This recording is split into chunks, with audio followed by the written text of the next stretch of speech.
ನಮಸ್ಕಾರ. ಉತ್ತರ ಕರ್ನಾಟಕ ನ್ಯೂಸ್ ನ ಬೀದರ್ ನ್ಯೂಸ್ ರೌಂಡ್ ಅಪ್ ಗೆ ಸ್ವಾಗತ. ನಾನು ಹನುಮಂತ್ ದೇಶ್ಮುಖ್. ಬನ್ನಿ ಕ್ವಿಕ್ ಆಗಿ ನೋಡೋಣ ಬೀದರ್ ಜಿಲ್ಲೆಯ ಇಂದಿನ ಪ್ರಮುಖ ಸುದ್ದಿಗಳನ್ನ. ಬೀದರ್ ತಾಲೂಕಿನ ಜನುವಾಡ ಗ್ರಾಮದಲ್ಲಿನ ರಾಷ್ಟ್ರೀಯ ಹೆದ್ದಾರಿಯಲ್ಲಿ ಡೆಡ್ಲಿ ಆಕ್ಸಿಡೆಂಟ್ ನಡೆದಿದ್ದು ಓರ್ವ ವ್ಯಕ್ತಿ ಸ್ಥಳದಲ್ಲಿಯೇ ಸಾವನ್ನಪ್ಪಿದ್ದಾನೆ. ಹೆದ್ದಾರಿಯಲ್ಲಿ ಬೈಕ್ ಹಾಗೂ ಕಾರ್ ನಡುವೆ ಅಪಘಾತ ಸಂಭವಿಸಿದ್ದು ಹಿಂಬದಿಯಿಂದ ಕಾರ್ ಗುದ್ದಿದ ರಭಸಕ್ಕೆ ಬೈಕ್ ಸವಾರರು 5 ಅಡಿ ಹಾರಿ ಬಿದ್ದಿದ್ದಾರೆ. ಅಪಘಾತದ ದೃಶ್ಯ ಸಿಸಿಟಿವಿಯಲ್ಲಿ ಸೆರೆಯಾಗಿದ್ದು ಜನುವಾಡ ಗ್ರಾಮದ ಉಮೇಶ್ ಸ್ಥಳದಲ್ಲಿಯೇ ಸಾವನ್ನಪ್ಪಿದ್ದಾರೆ. ಇನ್ನೋರ್ವ ಗಾಯಾಳು ದಿಲೀಪ್ ಸ್ಥಿತಿ ಗಂಭೀರವಾಗಿದ್ದು ಖಾಸಗಿ ಆಸ್ಪತ್ರೆಯಲ್ಲಿ ಚಿಕಿತ್ಸೆ ಪಡೆಯುತ್ತಿದ್ದಾನೆ.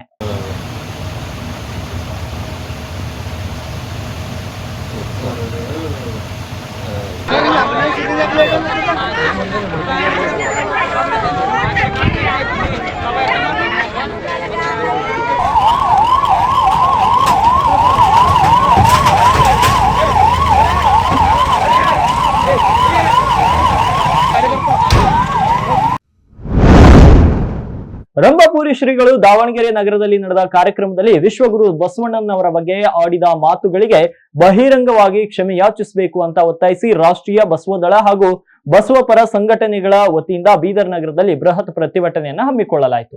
ರಂಭಾಪುರಿ ಶ್ರೀಗಳು ವೀರಶೈವ ಧರ್ಮದ ಪ್ರಚಾರ ಮಾಡಿದ್ದಾರೆ, ಆದರೆ ಲಿಂಗಾಯತ್ ಪದ ಬಿಟ್ಟು ನಿಮ್ಮ ಧರ್ಮ ಪ್ರಚಾರವನ್ನ ಮಾಡಿ. ಇಷ್ಟಲಿಂಗ ನೀಡಿದ ಬಸವಣ್ಣನವರು ಲಿಂಗಾಯತ್ ಧರ್ಮದ ಸಂಸ್ಥಾಪಕರು.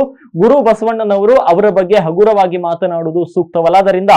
ರಂಭಾಪುರಿ ಶ್ರೀಗಳು ಸಾಮೂಹಿಕವಾಗಿ ಕ್ಷಮೆ ಕೇಳಬೇಕು, ಇಲ್ಲಾಂದ್ರೆ ರಾಜ್ಯದಾದ್ಯಂತ ಬಸವ ಭಕ್ತರು ರಸ್ತೆಗಿಳಿದು ಪ್ರತಿಭಟನೆ ನಡೆಸಬೇಕಾಗುತ್ತೆ ಅಂತ ಜಗದ್ಗುರು ಚನ್ನಬಸವಾನಂದ ಸ್ವಾಮಿಗಳು ಎಚ್ಚರಿಕೆಯನ್ನ ನೀಡಿದ್ದಾರೆ. ಓಂ ಶ್ರೀ ಗುರು ಬಸವಲಿಂಗಾಯ ನಮಃ.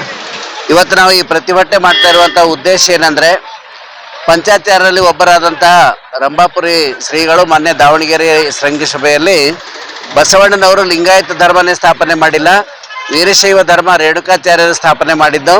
ಈ ಧರ್ಮವನ್ನೇ ಬಸವಣ್ಣವರು ಸ್ವೀಕಾರ ಮಾಡಿ ಇದರ ಒಂದು ಪ್ರಚಾರ ಮಾಡಿದ್ದಾರೆ ಅನ್ನುವಂಥ ಒಂದು ಹೇಳಿಕೆಯನ್ನು ಕೊಟ್ಟು ನಮ್ಮ ವಿಶ್ವಗುರು ಬಸವಣ್ಣನವರಿಗೆ ಅವಮಾನ ಮಾಡಿದ್ದಾರೆ. ಲಿಂಗಾಯತ ಒಂದು ಸ್ವತಂತ್ರ ಧರ್ಮ, ಆದರೆ ವೀರಶೈವ ಅದು ಶೈವದ ಒಂದು ಪಂಥ. ಇವರು ವೀರಶೈವರ ಹೇಳ್ಕೊಳ್ಳಿ, ಹಿಂದೂರ ಹೇಳ್ಕೊಳ್ಳಿ, ಏನಾದರೂ ಹೇಳ್ಕೊಳ್ಳಿ, ಆದ್ರೆ ಲಿಂಗಾಯತರ ತಂಟೆಗೆ ಬರಬಾರ್ದು. ಪದೇ ಪದೇ ಬಸವಣ್ಣನವರಿಗೆ ಅವಮಾನ ಮಾಡ್ತಕ್ಕಂಥ ಕಾರ್ಯವನ್ನು ರಂಭಾಪುರಿ ಸ್ವಾಮಿಗಳು ಮತ್ತು ಎಲ್ಲ ಪಂಚಾಚಾರ್ಯರು ಮಾಡ್ತಾ ಇದ್ದಾರೆ. ಅದನ್ನು ತೀವ್ರವಾಗಿ ನಾವು ಖಂಡಿಸೋ ಸಲುವಾಗಿ ರಾಷ್ಟ್ರೀಯ ಬಸವದಳ, ಲಿಂಗಾಯತ ಧರ್ಮ ಮಹಾಸಭಾ ಮತ್ತು ಕ್ರಾಂತಿ ಗಂಗೋತ್ರಿ ಮಹಿಳಾ ಗಣದ ವತಿಯಿಂದ ಇವತ್ತು ನಾವು ಪ್ರತಿಭಟನೆಯನ್ನು ಹಮ್ಮಿಕೊಂಡಿದ್ದೇವೆ. ಈ ಪದೇ ಪದೇ ಮರ್ಕಲ್ ಗ್ರಾಮದ ಹಿಂದೂಗಳಿಗೆ ರುದ್ರಭೂಮಿ ಇಲ್ಲದೆ ಪರದಾಡುವಂತ ಪರಿಸ್ಥಿತಿ ನಿರ್ಮಾಣವಾಗಿದೆ. ಇರುವ ತುಂಡು ಖಾಸಗಿ ಜಾಗದಲ್ಲಿಯೇ ಶವಗಳನ್ನ ಹೂಳುವ ಗ್ರಾಮಸ್ಥರು ಒಬ್ಬರನ್ನ ಹೂತ ಸ್ಥಳದಲ್ಲಿಯೇ ಇನ್ನೊಬ್ಬರನ್ನ ಹೂಳುವ ಪರಿಸ್ಥಿತಿ ನಿರ್ಮಾಣವಾಗಿದೆ ಎನ್ನುತ್ತಿದ್ದಾರೆ.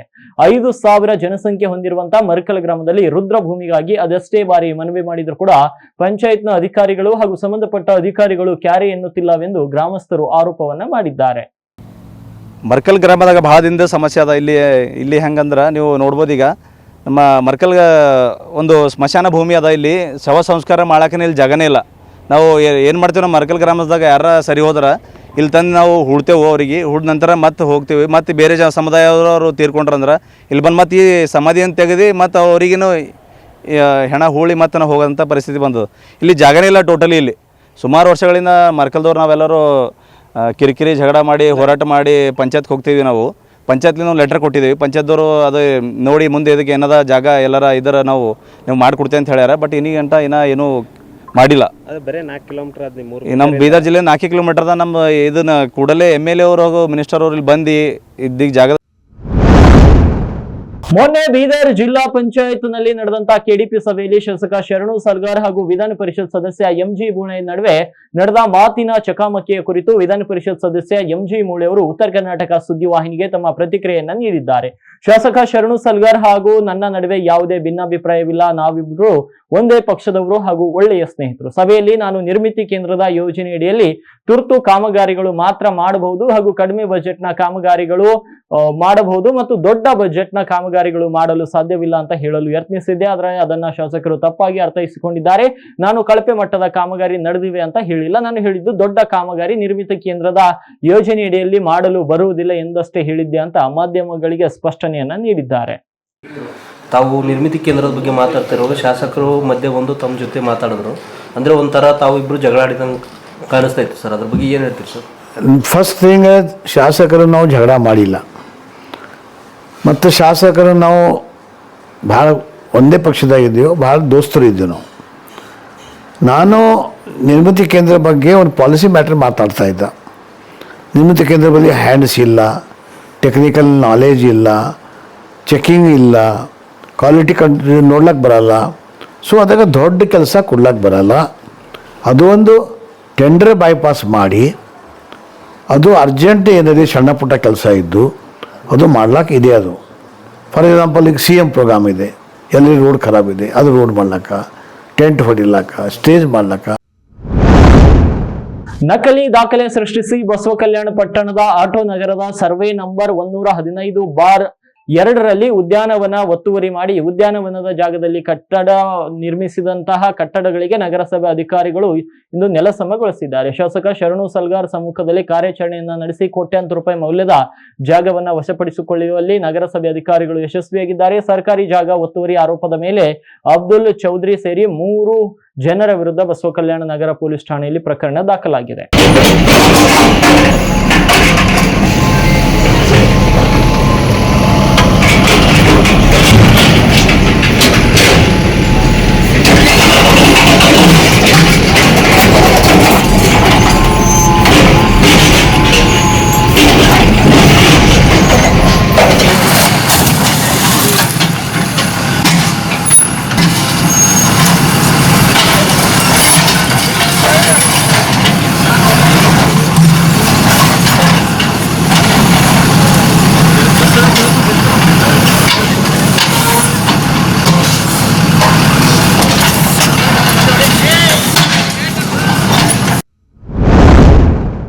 ಲಿಂಗಾಯತ ಮಠಾಧಿಪತಿಗಳ ಒಕ್ಕೂಟದ ಅಧ್ಯಕ್ಷರಾದ ಪೂಜ್ಯ ಬಸವಲಿಂಗ ಪಟ್ಟದೇವರ ಸಾನ್ನಿಧ್ಯದಲ್ಲಿ ನಿನ್ನೆ ಬೀದರ್ ನಗರದ ಚನ್ನಬಸವ ಪ್ರಸಾದ ನಿಲಯದಲ್ಲಿ ಬಸವ ಸಂಸ್ಕೃತಿ ಅಭಿಯಾನದ ಪೂರ್ವಭಾವಿ ಸಭೆ ಜರುಗಿತು.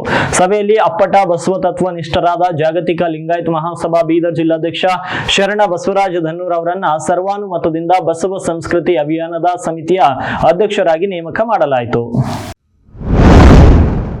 ಕ್ರಾಂತಿವೀರ ಸಂಗೊಳ್ಳಿ ರಾಯಣ್ಣ ಉತ್ಸವ ಸಮಿತಿ ವತಿಯಿಂದ ಆಗಸ್ಟ್ 15ರಂದು ನಡೆಯಲಿರುವಂತಹ ಸಂಗೊಳ್ಳಿ ರಾಯಣ್ಣ ಜಯಂತಿ ಉತ್ಸವದ ಕರಪತ್ರವನ್ನ ಬಿಡುಗಡೆ ಮಾಡಲಾಯಿತು. ಕಾರ್ಯಕ್ರಮವು ಭಾಲ್ಕಿ ಪಟ್ಟಣದ ಕನಕ ಭವನದಲ್ಲಿ ನಡೆಯಿತು. ಇನ್ನು ಕಾರ್ಯಕ್ರಮದ ಪೂರ್ವಭಾವಿಯಾಗಿ ಸಂಗೊಳ್ಳಿ ರಾಯಣ್ಣನವರ ಜೀವನ ಕುರಿತ ಉಪನ್ಯಾಸ, ಸಾಂಸ್ಕೃತಿಕ ಕಾರ್ಯಕ್ರಮಗಳು, ವಿದ್ಯಾರ್ಥಿಗಳಿಗೆ ಪ್ರಬಂಧ, ಭಾಷಣ ಸ್ಪರ್ಧೆಗಳು ಇತ್ಯಾದಿಗಳು ನಡೆಸುವ ಯೋಚನೆ ಇದೆ ಅಂತ ಸಂಘಟಕರು ತಿಳಿಸಿದ್ದಾರೆ.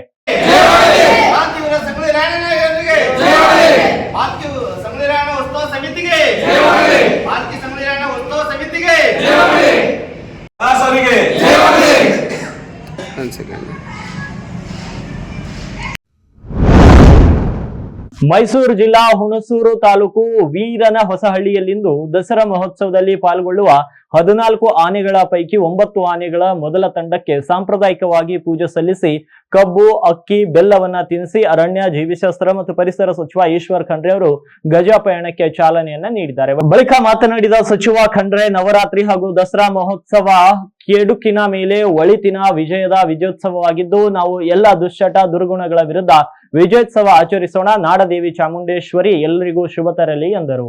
ಚಾಲನೆ ಕೊಡಲಿಕ್ಕೆ ನಾನು, ವೆಂಕಟೇಶ್ ರವರು, ಹರೀಶ್ ಗೌಡ್ರವರು, ರವಿಶಂಕರ್ ಅವರು, ಪುಷ್ಪಾ ಪನ್ನಾಥ್ ರವರು, ಇತರ ನಮ್ಮ ಎಲ್ಲ ಶಾಸಕರುಗಳು ಬಂದಿದ್ದಾರೆ, ಜನಪ್ರತಿನಿಧಿಗಳು ಬಂದಿದ್ದಾರೆ, ಅಧಿಕಾರಿಗಳು ಬಂದಿದ್ದಾರೆ. ನಾವೆಲ್ಲ ಸೇರಿ ವಿದ್ಯುಕ್ತವಾಗಿ ಆನೆಗಳ ಒಂದು ಪೂಜೆಯನ್ನು ಮಾಡಿದ್ದೇವೆ. ಪೂಜೆಯನ್ನು ಮಾಡಿ ಕಾಡಿನಿಂದ ನಾಡಿಗೆ ಇವತ್ತು ಮೈಸೂರು ನಗರಕ್ಕೆ ಈ ಆನೆಗಳನ್ನು ಬೀಳ್ಕೊಡುವಂಥ ಒಂದು ಕಾರ್ಯದಲ್ಲಿ, ಪವಿತ್ರವಾದಂಥ ಕಾರ್ಯಕ್ರಮದಲ್ಲಿ ನಾವೆಲ್ಲ ಭಾಗವಹಿಸ್ತಾ ಇದ್ದೇವೆ. ನಾನು ಅರಣ್ಯ ಸಚಿವನಾಗಿ 3ನೇ ಸಲ ಇಲ್ಲಿಗೆ ಬರ್ತಾ ಇದ್ದೇನೆ. ಈ 3ನೇ ಬಾರಿಯೂ ಸಹಿತ ಇವತ್ತು ಇಂಥ ಒಂದು ಪವಿತ್ರವಾದಂಥ ಕಾರ್ಯಕ್ರಮದಲ್ಲಿ ಭಾಗವಹಿಸಲಿಕ್ಕೆ ನನಗೆ ಅವಕಾಶ ಸಿಕ್ಕಿದ್ದಕ್ಕಾಗಿ ನಾನು ಕೃತಜ್ಞತೆಗಳನ್ನು ಸಲ್ಲಿಸ್ತಾ ಇದ್ದೇನೆ. ಅದೇ ರೀತಿಯಲ್ಲಿ ಇವತ್ತೇನು ವಿಶ್ವವಿಖ್ಯಾತ ದಸರಾ ಮಹೋತ್ಸವ ಪ್ರತಿ ವರ್ಷದಂತೆ ನಾವು ಅತ್ಯಂತ ವಿಜೃಂಭಣೆಯಿಂದ ಆಚರಣೆ ಮಾಡ್ತಾ ಇದ್ದೀವಿ. ಇವತ್ತು ಅದರ ಪ್ರಮುಖವಾದಂಥ ಒಂದು ಆಕರ್ಷಣೆ ಅಂತ ಹೇಳಿದರೆ ಜಂಬೂ ಸವಾರಿ. ಈ ಜಂಬೂ ಸವಾರಿಯಲ್ಲಿ ಪ್ರತಿ ವರ್ಷ ತಮಗೆಲ್ಲ ಬಸವ ಪರಿಷತ್ ಬೆಂಗಳೂರು ನೀಡುವಂತಹ ಬಸವ ಪುರಸ್ಕಾರಕ್ಕೆ ಬೀದರ್ ಜಿಲ್ಲೆಯ ಇಬ್ಬರು ಗಣ್ಯರು ಆಯ್ಕೆಯಾಗಿದ್ದಾರೆ. ಬೀದರ್ ಜಿಲ್ಲೆಯ ಔರಾ ತಾಲೂಕಿನ ಬಸವರಾಜ್ ದೇಶ್ಮುಖ್ ಹಾಗೂ ಬೀದರ್ನ ಬಸವರಾಜ್ ಧನ್ನೂರ್ ಅವರ ಸಮಾಜ ಸೇವೆಯನ್ನ ಪರಿಗಣಿಸಿ ಈ ಪ್ರಶಸ್ತಿಯನ್ನ ನೀಡಲಾಗಿದೆ.